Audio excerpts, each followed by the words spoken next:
እዚህ ኢሚግሬሽን ላይ ሌሎች ነገሮች ላይ ሰዎች እንደምትረዳ ሰምቻለሁኝና በጣም ብዙ ሰዎች ከኢትዮጵያ ወደ ካናዳ ትመጣላችሁ በሚል የተለያዩ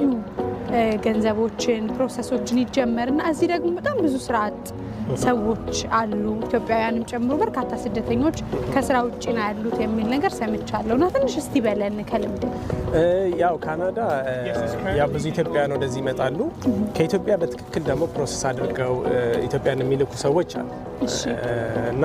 ከዛ ውጪ ግን አንዳንድ ደግሞ በጣም የተጋነነ ነገር በመንገር እዚህ የማይገኝ ነገር ለምሳሌ ካናዳ ውስጥ ሁሉ ነገር አልጋ ባልጋ እንደሆነ ነገር የተመቻቸ እንደሆነ የተለያዩ ኤጀንሲዎች እንደዛ አይነት የተሳሳተ ኢንፎርሜሽን በመስጠት ብዙ ኢትዮጵያውያን ወደዚህ ይመጣሉ እንዳልሽው አሁን ላይ ካናዳ ውስጥ በተለይ ከፓንደሚክ በኋላ የካናዳ ኢኮኖሚ ሪከቨር አላደረገም እና ስራዎች እንደተፈለገ አይገኝም ኑሮ ውድነት አለ የመሳሰሉት ነገሮች አሉና አንዳንድ ሰዎች በጣም የተጋነነ ነገር ጠብቀው መጥተው እዚህ የሚጎዱ ሰዎች አሉ